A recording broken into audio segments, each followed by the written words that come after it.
Shalom, selamat pagi jemaat yang dikasihi Tuhan Yesus Kristus. Marilah kita masuk saat teduh sejenak untuk mengarahkan hati dan pikiran kita kepada Tuhan.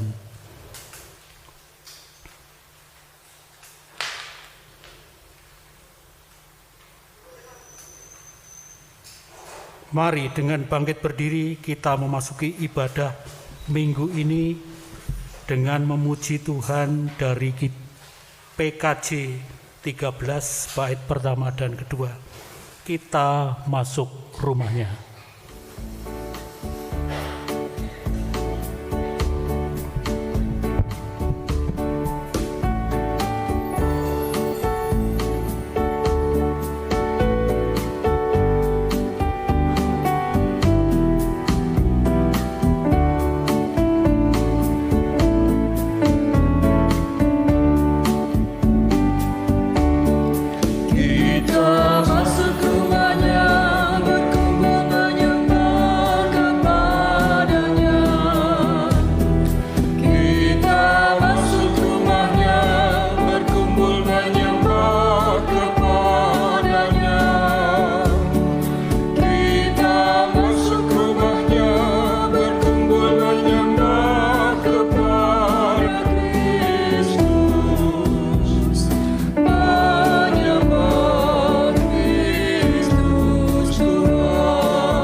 Jemaat yang dikasihi oleh Tuhan Yesus Kristus, mari kita mulai ibadah ini dengan pengakuan. Pertolongan kita adalah di dalam nama Tuhan, Allah Bapa yang menciptakan langit dan bumi. Kasih karunia Allah Bapa, damai sejahtera Yesus Kristus, dalam persekutuan dengan Roh Kudus menyertai kita sekalian.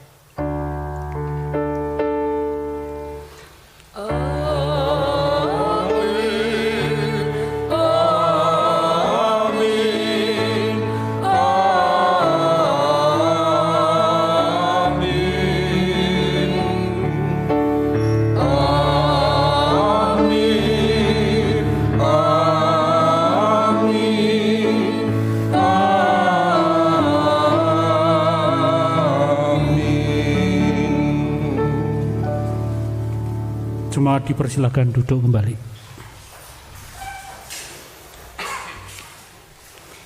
Di dalam Amsal pasal 8 ayat 12 tertulis, "Aku hikmat, tinggal bersama-sama dengan kecerdasan, dan aku mendapat pengetahuan dan kebijaksanaan."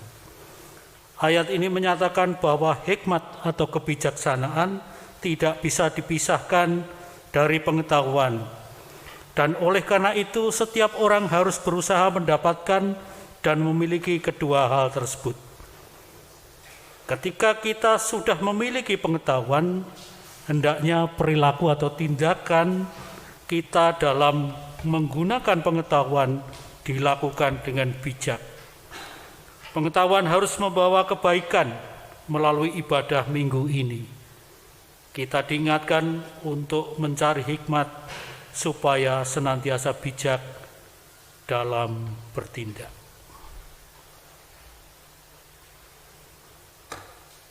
Mari kita menaikkan pujian syukur kepada Tuhan dengan kidung jemaat 8 bait pertama dan kedua, Bagimu Tuhan nyanyianku.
Saudara-saudara yang kekasih, kita akan mendengarkan hukum kasih yang diambil dari Injil Matius pasal 22 ayat 37 sampai dengan 40.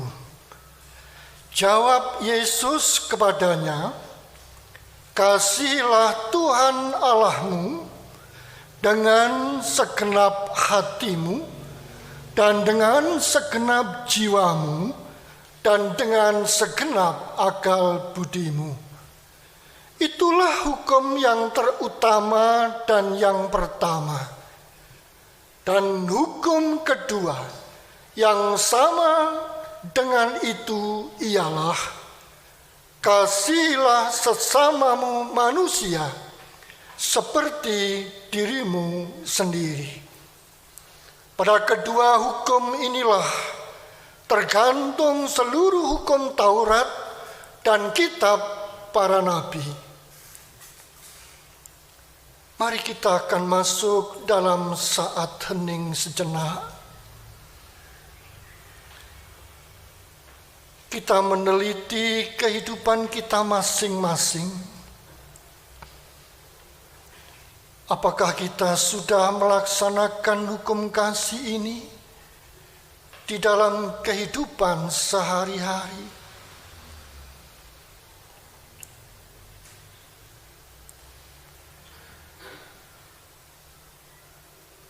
Dengan mengaca pada hukum kasih ini, nyata sekali dosa kita, yaitu kita tidak dapat melaksanakan hukum kasih ini dengan selengkapnya dan seutuhnya. Dalam kehidupan kita masih memperlihatkan kecenderungan untuk mengejar pengetahuan saja, supaya dianggap paling tahu, paling pintar, sehingga bisa menyombongkan diri. Kita menganggap pengetahuan sebagai hal yang paling utama dalam kehidupan kita. Namun kita melupakan hikmat.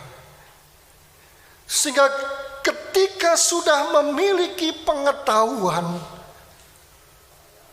perilaku, tindakan dalam menggunakan pengetahuan tersebut jauh dari kata bijak.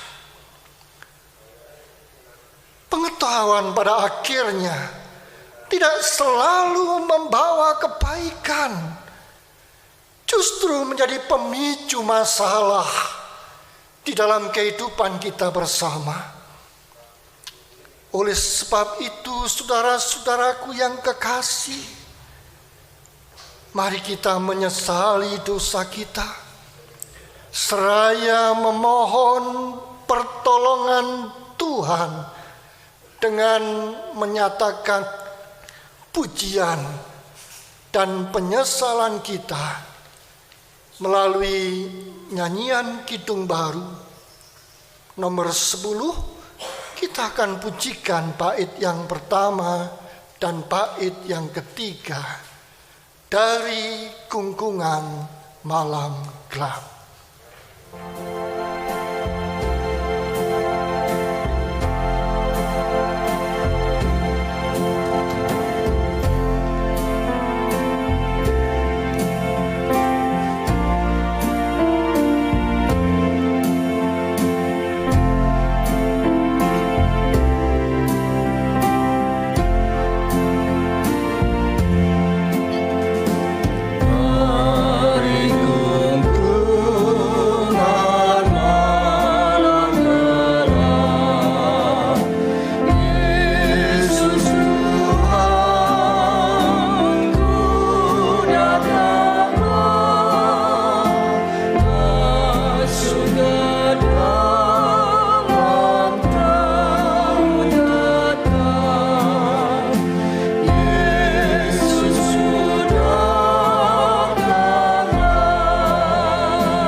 Kita akan terima berita anugerah. Di dalam Kristus engkau diampuni. Berbahagialah orang yang diampuni pelanggaran-pelanggaran dan dosa-dosanya. Amin. Oleh karena itu, dengarkanlah berita anugerah dari Tuhan melalui surat Roma pasal 3 ayat 23 sampai 24. Demikian berita anugerahnya. Karena semua orang telah berbuat dosa dan telah kehilangan kemuliaan Allah, dan oleh kasih karunia telah dibenarkan dengan cuma-cuma karena penebusan dalam Kristus Yesus. Demikianlah berita anugerah dari Tuhan. Tuhan kita Yesus Kristus sudah mengampuni kita karena kasih-Nya yang besar kepada kita. Mari kekasih-kekasih Tuhan, kita juga saling mengasihi, saling mengampuni, dengan saling memberi salam damai. Jemaat memberi salam damai dengan tangan di dada kepada jemaat di kanan, kiri, dan di belakang. Salam damai.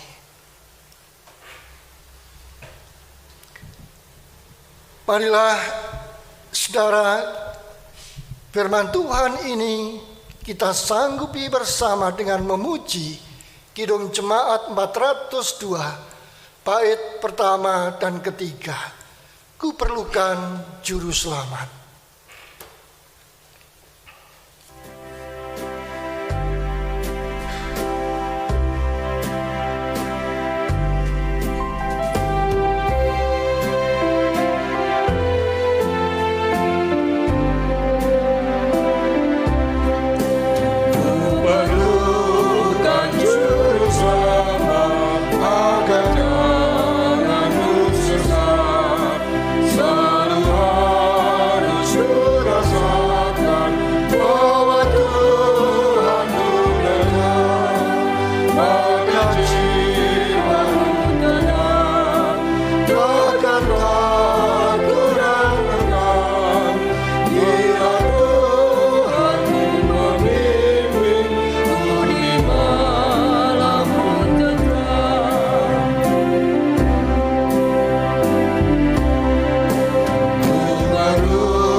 Kita akan menerima bagian berkat firman Tuhan.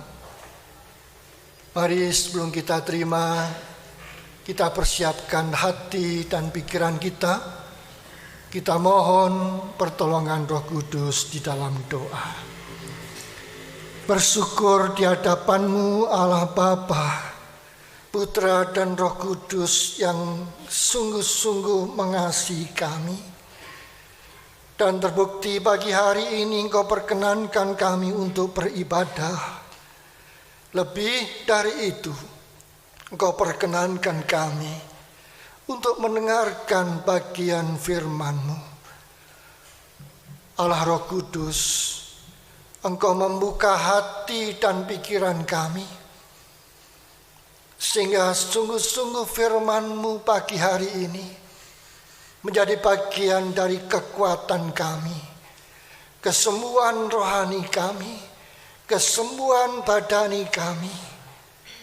Kami semuanya siap untuk mendengarkan. Berfirmanlah bagi kami, jemaat-Mu siap mendengarkan. Di dalam nama Tuhan Yesus Kristus kami berdoa. Amin. Pembacaan firman pagi hari ini dari surat 1 Korintus pasal 8 ayat 1 sampai dengan ayat 13. 1 Korintus pasal 8 ayat 1 sampai dengan ayat 13. Demikian firman Tuhan. Tentang daging persembahan berhala, kita tahu, kita semua mempunyai pengetahuan. Pengetahuan yang demikian membuat orang menjadi sombong, tetapi kasih membangun. Jika ada seorang menyangka bahwa ia mempunyai sesuatu pengetahuan, maka ia belum juga mencapai pengetahuan sebagaimana yang harus dicapainya. Tetapi orang yang mengasihi Allah, ia dikenal oleh Allah. Tentang hal makan daging persembahan berhala, kita tahu tidak ada berhala di dunia dan tidak ada Allah lain daripada Allah yang esa.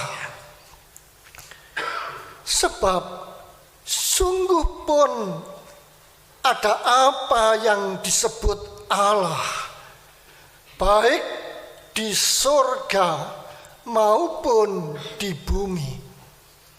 Dan memang benar ada banyak Allah dan banyak Tuhan yang demikian. Namun bagi kita hanya ada satu Allah saja, yaitu Bapa, yang daripadanya berasal segala sesuatu, dan yang untuk Dia kita hidup.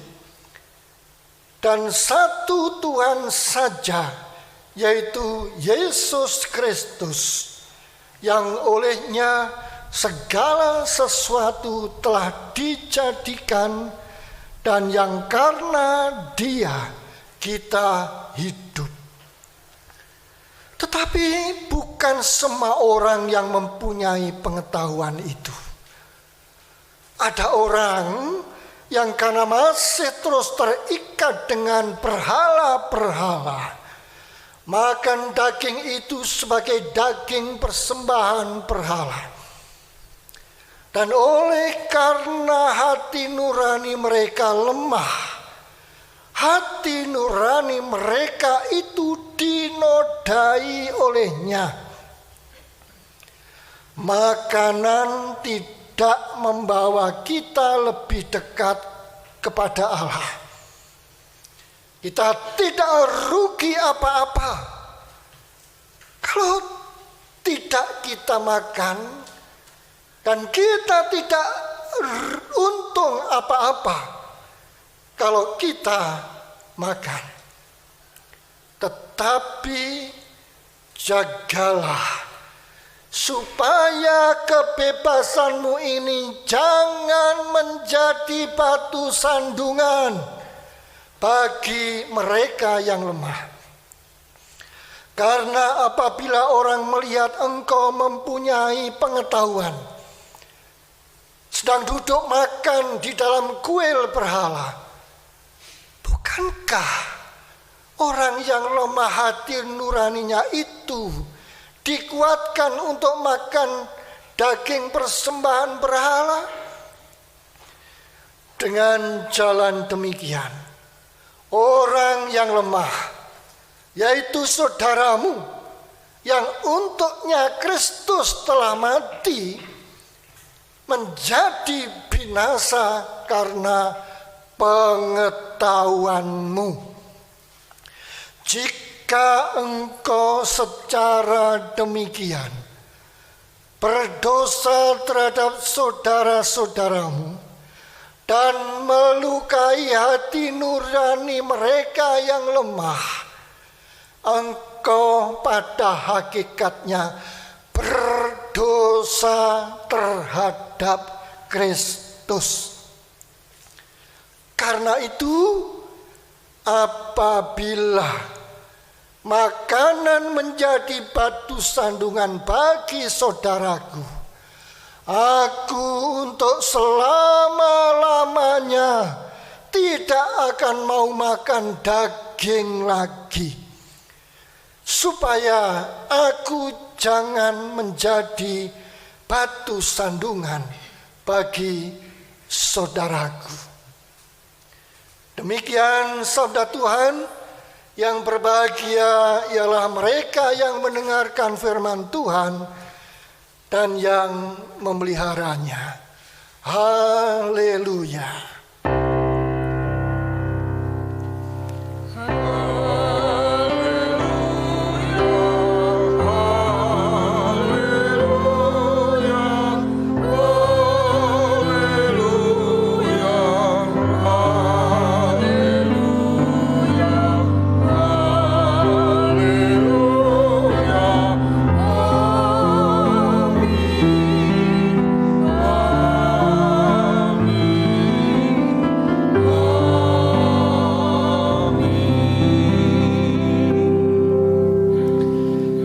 Shalom saudara-saudara. Berbahagia pagi hari ini kita boleh bersama-sama masuk di dalam ibadah kita yang diberkati oleh Tuhan Yesus Kristus. Dan kekasih-kekasih Tuhan, tema khotbah kita pagi hari ini adalah bijak dalam bertindak. Kita akan belajar melalui surat kiriman Rasul Paulus yang pertama kepada jemaat Korintus pasal 8 ayat 1 sampai dengan ayat 13. Saudara-saudara yang dikasihi Tuhan, pada hari Rabu tanggal 13 Januari 2021 yang lalu, Indonesia mulai melaksanakan vaksinasi untuk mencegah COVID-19. Dan saudara, orang yang pertama menerima vaksin adalah siapa, saudara? Iya, Presiden Joko Widodo atau Jokowi. Ya. Wah, kasihan Pak Jokowi tidak disuting ini. Ya. Masuk ya, Mas? Oh, saudara, itu vaksin yang pertama. Nah, selanjutnya hari Rabu kemarin, tanggal 27 Januari 2021, ya, kembali dilaksanakan vaksinasi dengan diawali oleh Jokowi yang disuntik vaksin yang kedua. Nah, saudara, ada sesuatu hal yang menarik. Bahkan kalau boleh saya katakan, apa yang dilakukan oleh Pak Jokowi saat vaksin yang pertama dan kedua ini membuat para netizen, pokoknya caranya netizen gitu ya, ya, geger dan banyak sekali komen-komen di medsos. Ya, seperti biasa saudara, ada yang menyanjung dan banyak juga yang nyinyir. Tahu enggak saudara nyinyir? Wis pokok itu istilah para netizen begitu. Banyak yang nyinyir saudara. Dan mereka banyak menanyakan dengan apa yang dilakukan oleh Jokowi ini saudara. Kalau vaksin yang pertama, coba Mbak yang pertama, lihat, saudara Jokowi pakai baju apa? Iya pakai baju putih lengan pendek. Saat divaksin, bajunya dia apa? Dilinting ke atas, betul ya? Lagi dijus. Nah, yang kedua, coba. Pakai apa, saudara? Pakai singlet. Nah, ini yang banyak ditanyakan. Kok Jokowi Presiden Republik Indonesia nganggo singlet di dalam acara yang formal? Saudara-saudara yang dikasihi oleh Tuhan Yesus Kristus, saat para wartawan ini menanyakan persoalan singletnya Jokowi ini, saudara,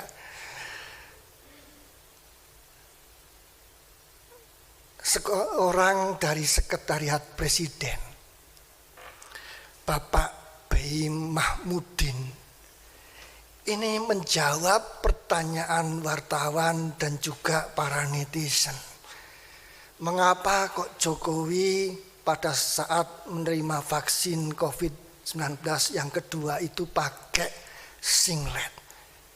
Dia mengatakan singlet sengaja dipilih Jokowi demi kemudahan proses penyuntikan, sehingga tidak perlu melipat baju sampai atas.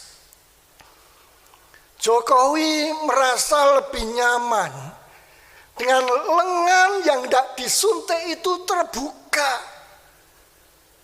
Dengan demikian, vaksinator yang kalau saudara lihat langsung, Prof. Sopa itu, ya, waktu mau nyuntik itu ngewel, saudara. Iya, iya. Nggak nyaman, ya. Sehingga dengan cara seperti itu pakai singlet, Jokowi nyaman, nggak usah pakai geluntung-geluntung barang. Vaksinatornya yang mau nyuntik pun juga akan leluasa mau menyuntikkan vaksin COVID-19.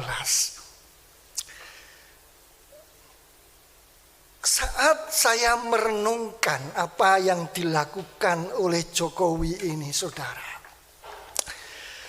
betapa sederhananya alasan Jokowi ini dengan memakai singlet supaya dia enak, nyaman, vaksinatornya juga leluasa melaksanakan tugasnya.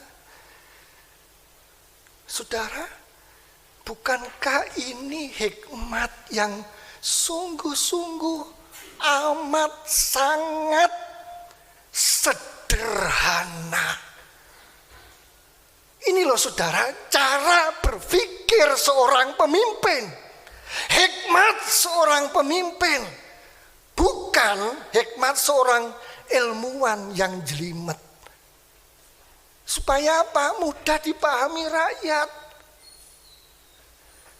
Bukankah tindakan Jokowi ini merupakan tindakan yang bijak? Kok rasanya itu yang jadi penilaian pribadi saudara. Terserah saudara menilainya bagaimana. Tapi bagi saya itu hikmat yang luar biasa. Nah, saudara-saudara yang dikasihi Tuhan, sekarang kita mau belajar Kalau Jokowi sudah menunjukkan hikmat manusiawinya yang seperti itu, bagaimana hikmat surgawi melalui surat Rasul Paulus dalam 1 Korintus 8 ayat 1 sampai 13 ini.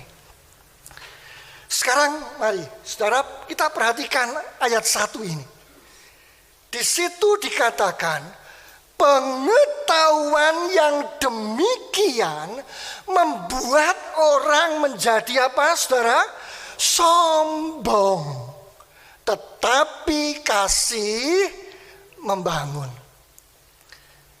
Saudara, perkataan ini adalah satu gambaran yang unik yang diberikan oleh Rasul Paulus untuk menasihati jemaat yang ada di Korintus. Mari kita perhatikan kata sombong yang dipergunakan di situ, saudara.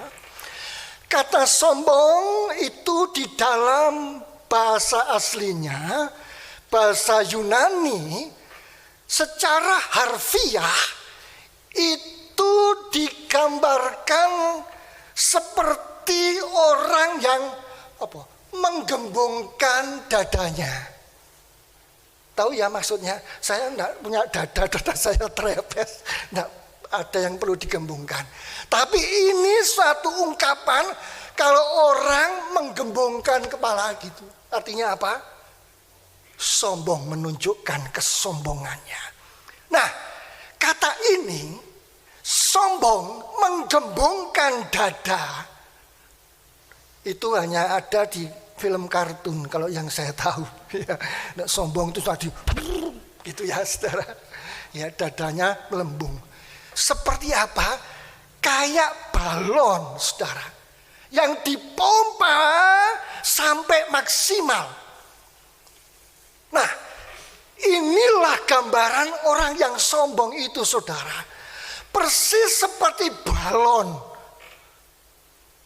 Orang yang menyombongkan pengetahuannya itu menggembung, menjadi besar, kelihatan indah, kelihatan wow, kayak balon. Tapi kenyataannya ada isinya enggak, saudara? Isinya cuman udara alias kosong. Atau mungkin kalau kita sebagai orang Jawa mengatakan apa, saudara? Abab tok gitu ya, saudara. Kakean abab ya gitu ya. Ya, terlalu banyak udara, terlalu banyak pengetahuan sehingga menggembungkan diri, menyombongkan diri. Dan jangan lupa, saudara, kalau balon itu sudah menggembung besar, ini bisa membahayakan kalau kesenggol siti, ya. Atau mungkin bisa jadi saat tertusuk sedikit akan meledak, menghancurkan dirinya sendiri dan membahayakan orang lain yang ada di sekitarnya. Nah, saudara yang dikasihi Tuhan, beginilah gambaran orang-orang yang tidak bijak di dalam menggunakan pengetahuannya. Mereka tidak hanya membuat dampak negatif itu pada dirinya sendiri, tapi juga memberikan dampak negatif. Atau Paulus katakan, menjadi batu sandungan bagi orang lain. Nah, itu terjadi di dalam jemaat di Korintus. Kok saya percaya di Immanuel tidak ada ya, saudara. Ya paling 1 lah, 2, 3 dan teman-temannya. Saudara yang dikasih Tuhan, kalau demikian yang jadi pertanyaan, mengapa hal itu bisa terjadi di dalam jemaat? Mengapa itu bisa terjadi di dalam gereja yang ada di Korintus? Nah, di sini Rasul Paulus mencoba mencari penyebabnya, saudara. Dengan menyoroti hubungan yang erat antara pengetahuan dan kasih. Atau orang mengatakan teologi dan etika, doktrin dan praktek kehidupan.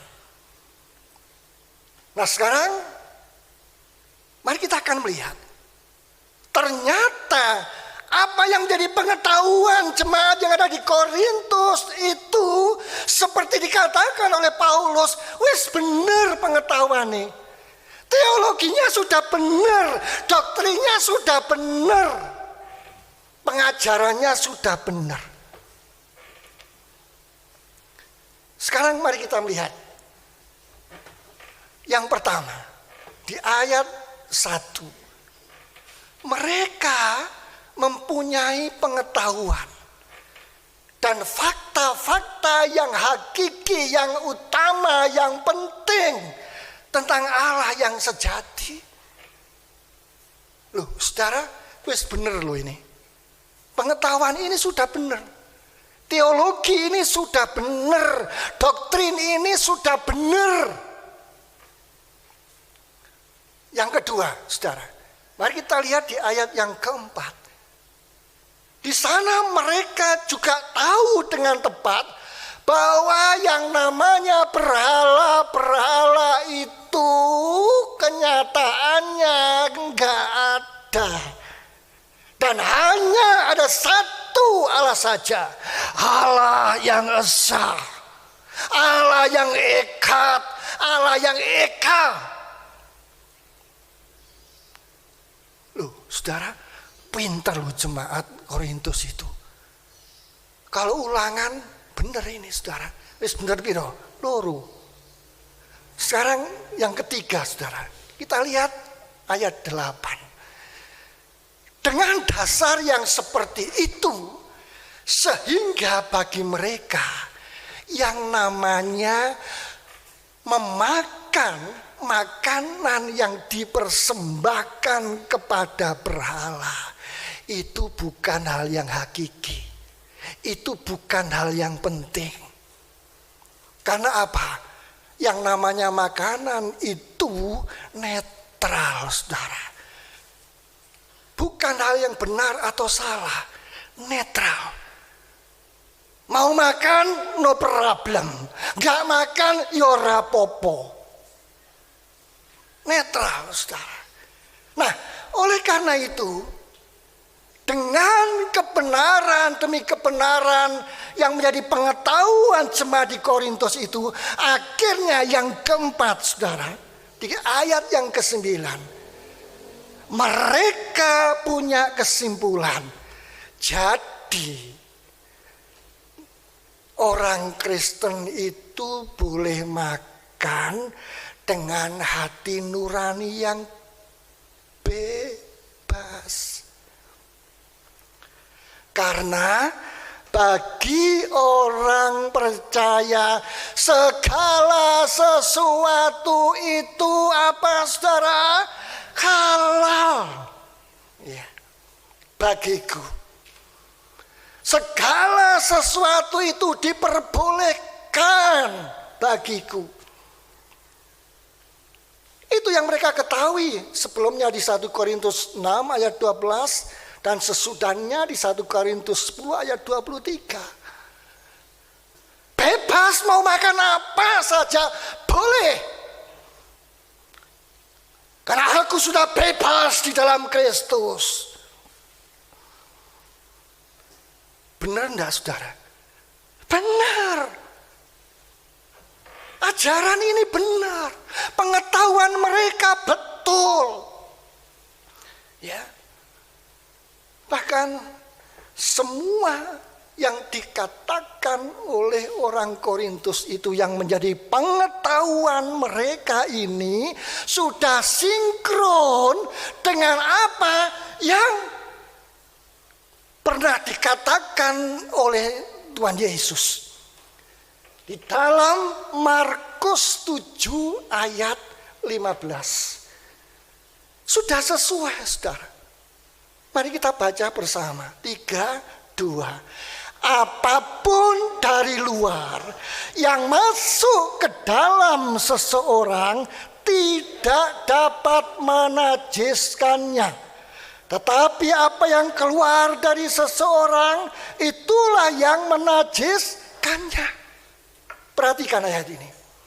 Apa yang dari luar, yang kita makan, yang masuk ke mulut ini,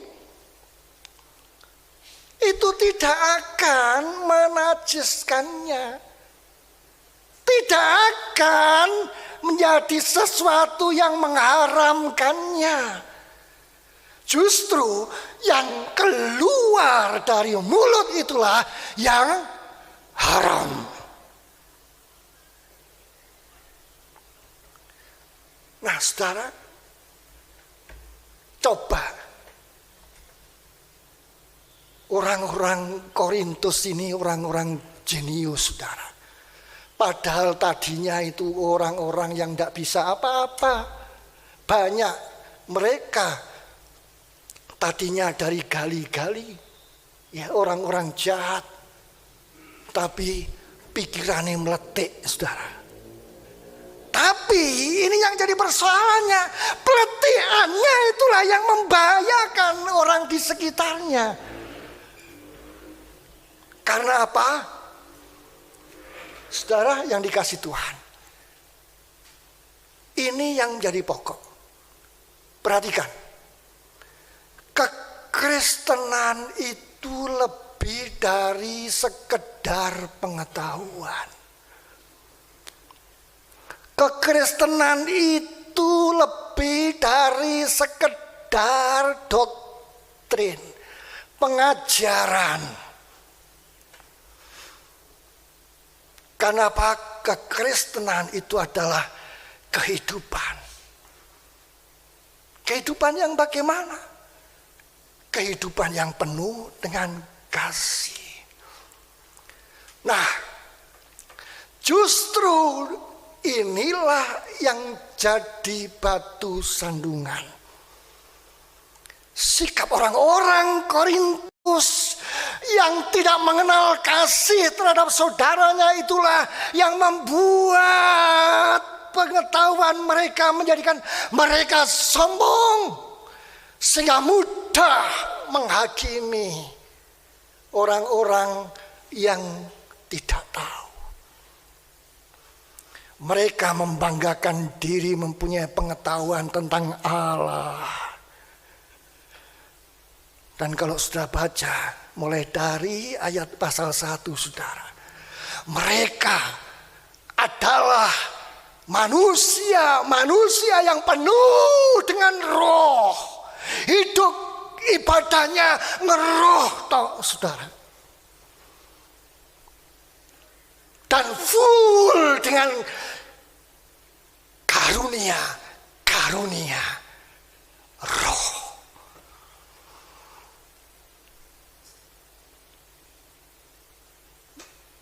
Dan itulah, saudara, yang dikatakan oleh Paulus di dalam pasal yang ke-13. Semua mereka kayak gong yang berkumandang dan canang yang gemerincing. Itu semuanya tidak ada manfaatnya. Itu semuanya bohong. Karena apa? Percuma kita punya pengetahuan, tapi pengetahuan itu tidak diwujudkan di dalam kasih. Bohong, penipu. Dan itulah mereka. Sehingga kalau pengetahuan tidak diimbangi dengan kasih,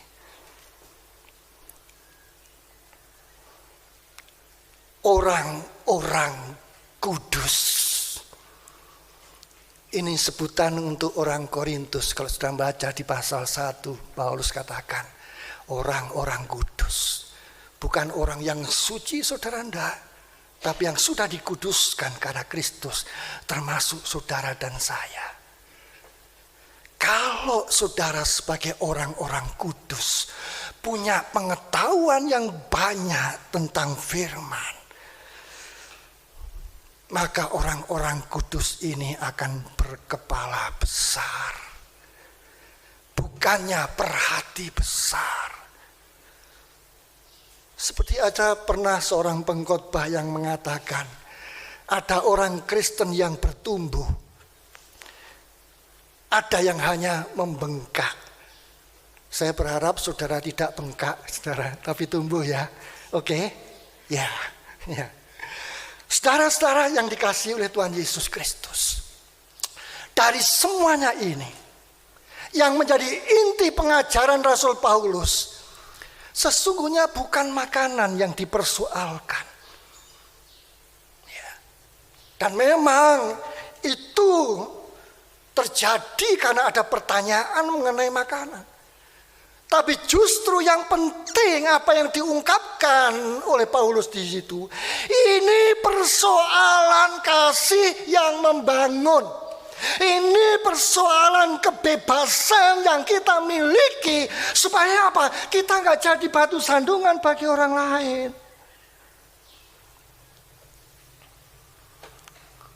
Kalau toh dia membahas tentang makanan di pasal 8 ini, saudara. Karena memang ada pertanyaan dari jemaat di Korintus ini. Sehingga fokusnya bukan pada makanan, tetapi pada hakikat kebebasan, hakikat kasih, praktek hidup orang percaya. Sehingga dengan fokus itu, dengan berfokus pada hakikat kasih dan praktek dari kasih itu, kita bisa bijak bertindak di dalam kasih yang membangun. Nah, saudara yang dikasihi Tuhan, dengan uraian Rasul Paulus ini, Paulus pun tidak mau dikatakan sombong karena pengetahuan firman-Nya. Tapi justru Rasul Paulus ingin memberikan teladan. Orang gur ngomong tok, tidak hanya sekedar ngomong saja. Tapi perhatikan saudara, perhatikan ayat 13. Apa yang dikatakan oleh Rasul Paulus. Karena itu apabila makanan menjadi batu sandungan bagi saudaraku, aku untuk selama-lamanya tidak akan mau makan daging lagi, supaya aku jangan menjadi batu sandungan bagi saudaraku. Saudara, inilah yang menjadi tekad Paulus untuk menjadi teladan bagi jemaat di Korintus. Dengan kata lain, saudara, sesungguhnya Paulus pun sama dengan jemaat Korintus. Aku punya kebebasan. Aku boleh makan, boleh minum apapun, bebas. Wong itu netral kok. Ya. Aku mau makan pecel sarapan karo sambal pecel Ibu Tiwi, karepku toh. Ya. Aku mangan sarapan soto bebas. Tapi saudara, karena Paulus tahu bahwa apabila dia menggunakan kebebasan itu, menggunakan bahwa itu diperbolehkan, itu halal bagiku, itu akan menjadi batu sandungan bagi saudara-saudara yang lain. Dia bertekad selama-lamanya. Wis pokok menaku rak mangan daging maneh. Ya, bukan berarti tidak boleh makan daging loh saudara. Ya. Tapi ini khusus bagi Paulus, dia punya tekad yang seperti itu. Karena apa? Kalau dia makan itu dan dia tidak tahu asalnya dari mana, nanti bisa menjadi batu sandungan bagi orang percaya yang lain. Di sini kita melihat bagaimana Paulus mau membatasi kebebasannya demi mengasihi mereka yang lemah imannya. Saya percaya kita pun juga harus lebih mengerti mereka. Mereka mungkin sulit untuk mengerti pengetahuan kita. Tetapi kita perlu untuk mengerti kelemahan mereka. Kita nggak bisa sok karena aku tahu, aku bebas kok. Menurut firman itu benar. Aku makan apa wae benar. Tapi kalau itu menjadi kesombongan, dikatakan di dalam suratnya Paulus, engkau masuk terjebak di dalam dosa karena pengetahuanmu. Nah, saudara-saudara yang dikasihi oleh Tuhan Yesus Kristus, itulah yang diungkapkan oleh Paulus. Saya akan memberikan contoh bagi saudara. Contoh yang konkret bagaimana kita ini bijak dalam bertindak. Saya akan memperagakan diri. Ya. Etok-etoke saudara, saya jadi wong tua. Loh kok diguyu gitu. Etok-etoke jadi orang tua. Ya, jadi orang tua. Barangkali mungkin saudara tadi tertawa, lah yo wis tuwa lho yo. Rambutnya wis putih, duwe putu lho yo. Yo wis tuwa nggih pun mboten napa-napa. Ya. Sekarang coba saudara bayangkan. Saya sebagai orang tua, ya, pakai teken, ya, mata saya buta, ya, mata saya buta.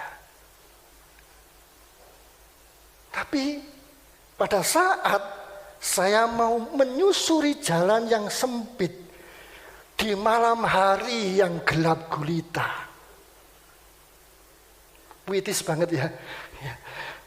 Saat aku mau berjalan di malam yang gelap gulita, ya, tanpa aku bisa melihat sesuatu, dong, buta ya tidak bisa melihat, saudara. Tapi apa yang dilakukan oleh orang tua ini, saudara? Dia ambil lampu senter, saudara. Ya, dia ambil lampu senter. Coba saudara bayangkan, wong tua nganggo teken, wuto, mlaku, bengi-bengi, peteng dedet, dalane sempit. Dan bayangkan saudara jalan dari sana, ya, melewati juga jalan yang sama yang saya lewati, ya, ya. Kalau ngregel gini ya saudara, oh iya, kalau segini, nah segini, seperti ini. Saudara, kira-kira dengan apa yang saya lakukan ini, apa yang aneh dengan diriku, saudara? Hah? Ada yang salah dengan diriku? Ada, saudara, apa? Iya. Wong wuta kok nganggo lampu senter. Apa manfaatnya lampu senter ini, saudara? Ya. Sehingga kalau saya berjalan dengan lampu senter ini, papakan dengan saudara, saudara tidak nabrak saya. Saudara tidak kesandung saya. Nah, saudara yang dikasih Tuhan, kira-kira yang bijak, yang mana, yang buta atau yang enggak buta? Yang buta ya maksudnya bukan begitu. Maksudnya saudara bisa melihat pun juga bisa bijak. Ya, sangat sederhana. Kalau aku tidak pakai lampu senter ini, orang lain akan kesandung. Orang lain akan nabrak saya. Nah, sekarang coba sekarang saudara membayangkan. Ya, karena saya jadi wong tua, buta itu sudah pengalaman berpuluh-puluh tahun, saudara. Dan saya sudah hafal, gak usah pakai senter, saya sudah bisa jalan. Ya.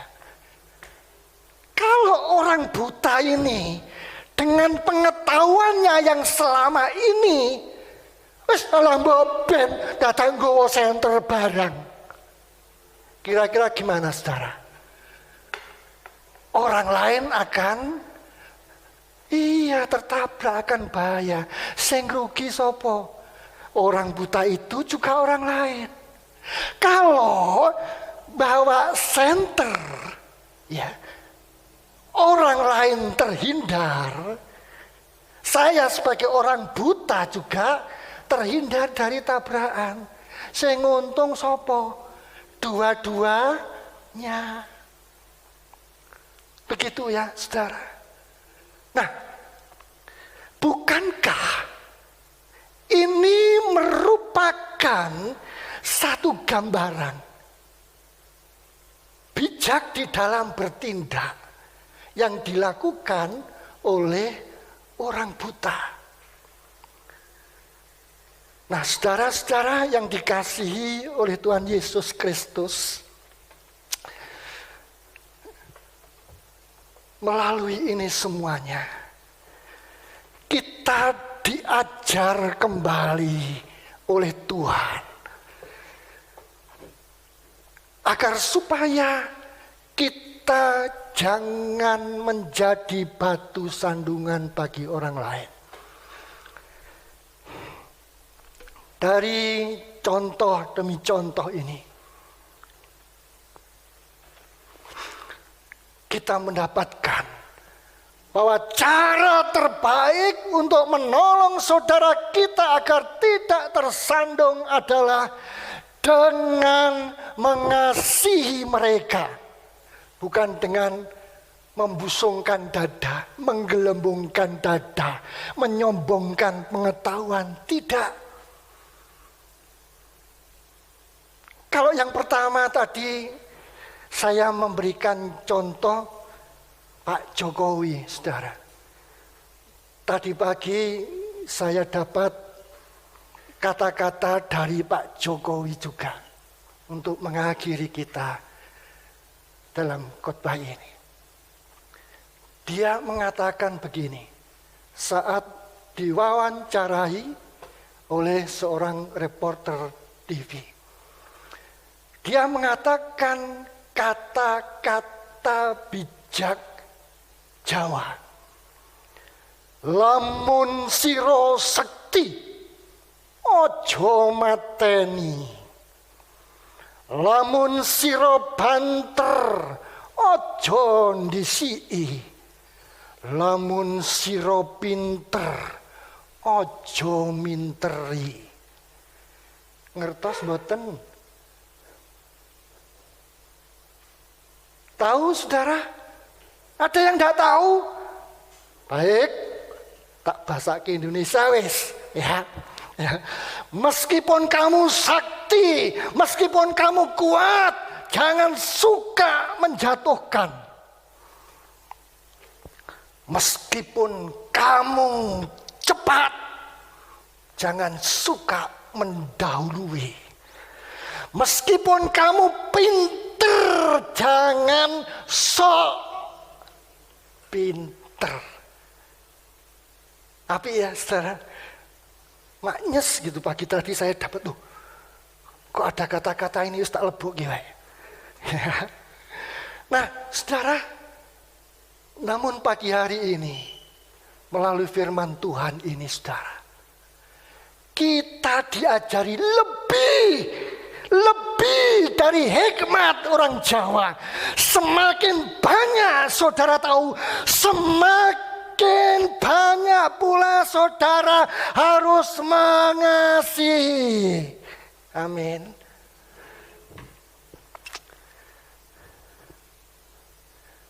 Iso ora yo, dicoba belajar saudara. Yuk. Semakin kita banyak tahu, semakin banyak kita mengasihi. Nah, saudara yang dikasih Tuhan, saya akan mengungkapkan satu hal yang penting, yang menjadi lampu senternya Paulus.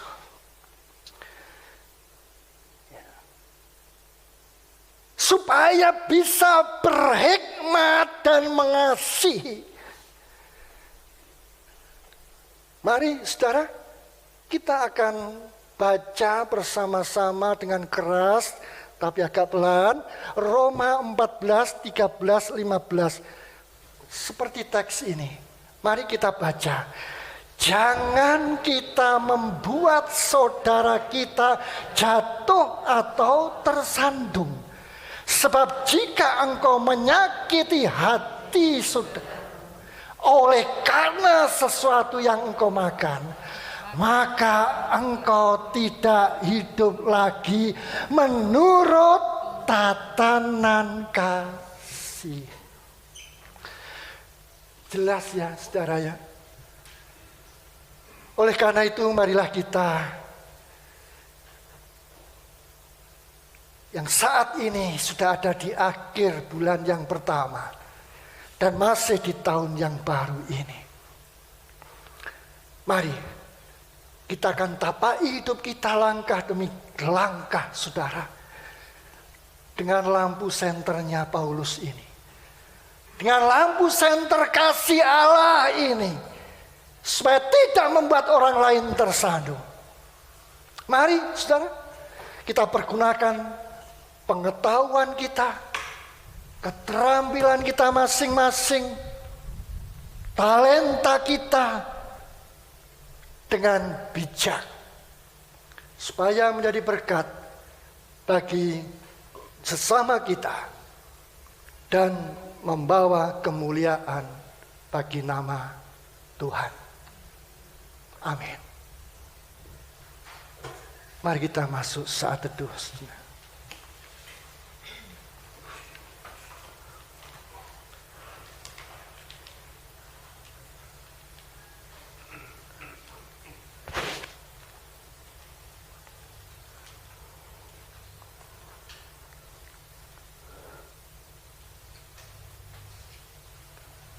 Kita satukan hati pikiran kita di dalam doa.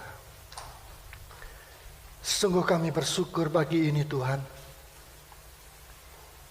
Engkau sudah mengingatkan kami supaya di saat kami bertambah-tambah pengetahuan kami, tidak membusungkan dada kami, tidak sombong sehingga jadi batu sandungan bagi orang lain. Dan saat ini biarlah lampu senter kasih-Mu yang sudah Engkau berikan sebagai bekal bagi kami untuk menapai hari-hari kami di tahun yang baru ini, di dalam situasi yang masih mencengkeram ini, kami boleh menjalani dengan hikmat yang daripada-Mu. Dan kami berdoa bagi bangsa dan negara, masyarakat Indonesia dalam kami menghadapi wabah COVID ini yang masih terus bahkan kami lihat semakin memuncak, meninggi, menembus angka 1 juta. Banjir di Kalimantan Selatan dan di tempat-tempat lain. Gempa bumi di Mamuju, Sulawesi Barat. Erupsi beberapa gunung yang ada, yang kami percaya membawa penderitaan bagi saudara-saudara kami. Mampukan kami, seluruh elemen bangsa ini, untuk mengatasi semuanya dengan hikmat dan kebijaksanaan yang daripada-Mu. Sehingga saatnya kami tahu Engkau memberkati kami, menyingkirkan semuanya ini, dan kalau toh ini masih berlangsung, Engkau tetap memberikan kekuatan kepada kami.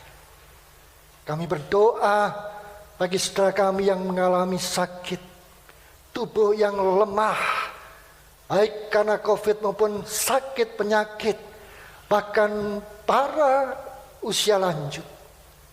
Engkau lawat mereka, Engkau jamah satu persatu. Engkau memberkati mereka dengan kesembuhan yang daripada-Mu, kekuatan yang daripada-Mu. Kami berdoa untuk saudara-saudara kami yang beribadah di rumah. Kiranya Engkau tetap memberikan semangat, memberikan kekuatan, kesatuan iman di dalam tubuh Kristus. Kami juga menyerahkan anak-anak kami yang harus belajar secara online. Berikanlah semangat, kerajinan mereka di dalam belajar, agar mereka giat. Dan terlebih dari itu, Engkau mencukupkan apa yang menjadi kebutuhan kami. Dan pagi hari ini kami secara khusus berdoa untuk istri Mas Dani, yang saat ini, waktu-waktu ini akan segera melahirkan. Tuhan, Engkau akan mengatur waktunya, sehingga di saat-saat orang banyak mengeluh betapa sulitnya untuk mencari rumah sakit, Engkau yang akan mempersiapkan istri Mas Dani ini. Dan semuanya boleh berjalan dengan lancar di dalam penyertaan, perlindungan, dan berkat-Mu. Dan kami menyerahkan juga segala persoalan yang kami hadapi. Kami percaya Engkau memberikan jalan keluar yang baik bagi setiap kami. Karena kami percaya di dalam satu nama, Tuhan kami Yesus Kristus, Sang Hikmat Ilahi, yang mengajar kami berdoa demikian. Bapa kami yang di surga, dikuduskanlah nama-Mu, datanglah kerajaan-Mu, jadilah kehendak-Mu di bumi seperti di surga. Berikanlah kami pada hari ini makanan kami yang secukupnya, dan ampunilah kami akan kesalahan kami, seperti kami juga mengampuni orang yang bersalah kepada kami. Dan jangan membawa kami ke dalam pencobaan, tapi lepaskanlah kami daripada yang jahat. Karena Engkaulah yang mempunyai kerajaan dan kuasa dan kemuliaan sampai selama-lamanya. Amin. Saat ini marilah kita akan mempersembahkan persembahan kita di hadapan Tuhan dengan dasar dari kitab Amsal 11 ayat 25. Siapa banyak memberi berkat, diberi kelimpahan. Siapa memberi minum, ia sendiri akan diberi minum. Orang yang memberi berkat akan menjadi makmur, dan orang yang memberi minum, dia juga akan diberi minum. Mari kita serahkan persembahan yang telah kita kumpulkan kepada Tuhan. Baik persembahan mingguan, bulanan, maupun persembahan lainnya. Kita akan iringi dengan kitung jemaat 288. Mari puji Raja Surga.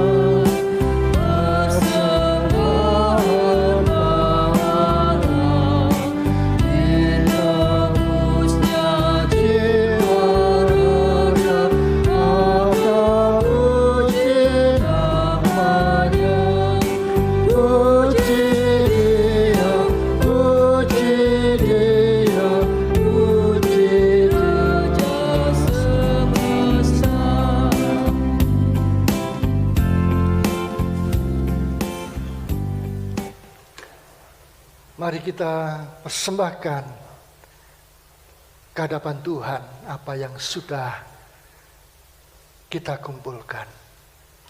Inilah Tuhan, wujud hikmat kasih yang sudah Engkau tanam di dalam hati kami, menjadi iman yang kuat, yang bertumbuh subur di dalam hidup kami.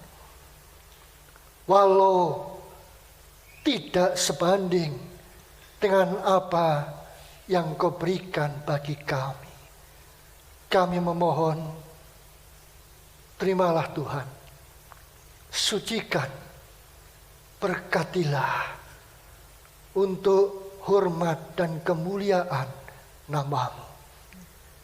Biarlah ini juga menjadi bagian dari pembangunan jemaat-Mu di GKJ Immanuel Ungaran ini. Inilah persembahan kami. Kami haturkan dengan ucapan syukur di dalam nama Yesus Kristus. Amin.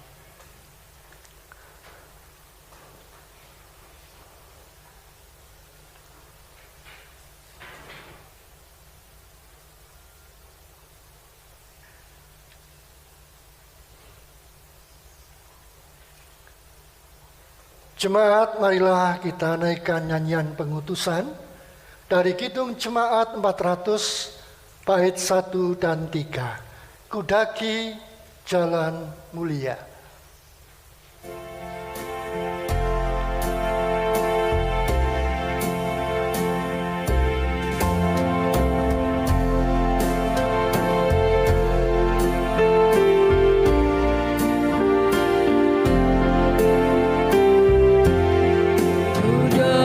Jalan mulia, tetap doaku inilah, ke tempat kami dan teguh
Saudaraku yang terkasih, mari bersama umat Tuhan di sepanjang abad dan di segala tempat kita nyatakan iman percaya kita menurut pengakuan iman rasuli. Aku percaya kepada Allah Bapa yang Maha Kuasa, Khalik langit dan bumi, dan kepada Yesus Kristus anaknya yang tunggal, Tuhan kita, yang dikandung daripada Roh Kudus, lahir dari anak darah Maria, yang menderita di bawah pemerintahan Pontius Pilatus, disalibkan, mati dan dikuburkan, turun ke dalam kerajaan maut.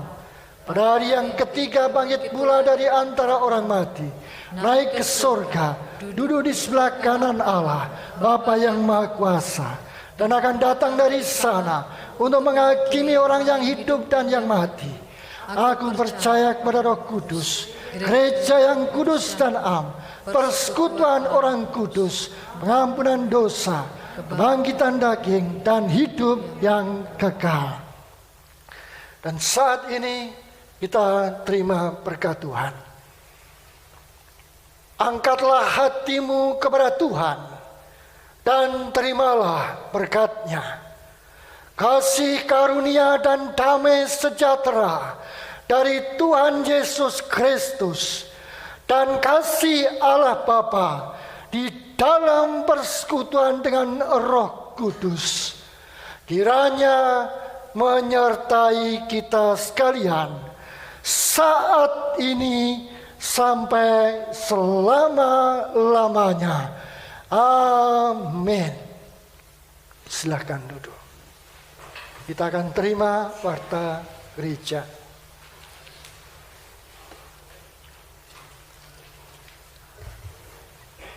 Jemaat yang dikasihi Tuhan Yesus Kristus, Majelis GKJ Immanuel Ungaran mengucapkan selamat datang dan selamat beribadah kepada segenap warga jemaat dan jemaat tamu yang mengikuti ibadah pada pagi hari ini. Damai sejahtera dari Tuhan Yesus Kristus kiranya ada pada kita sekalian. Warta jemaat yang perlu dijelaskan di sini, yang pertama adalah perjamuan kudus akan dilayankan pada tanggal 7 Februari 2021 di Gereja Swakul, baik pagi maupun siang. Kemudian pada tanggal 14 Februari di Gereja Mapagan dan Gunung Pati. Pendadaran dilaksanakan tidak di kelompok-kelompok, tetapi sudah minggu kemarin tanggal 24 Januari di Gereja Swakul, baik pagi maupun siang, jadi pendadaran kelompok tidak ada. Kemudian yang kedua, masa Paskah tahun 2021 dengan tema menjadi manusia Paskah. Dalam ibadah masa Paskah ini akan menggunakan liturgi khusus dari LPP Sinode, diawali pada tanggal 17 Februari 2021 yaitu ibadah Rabu Abu, dan liturgi ini menyesuaikan karena masih pandemi, jadi nanti ada liturgi khusus.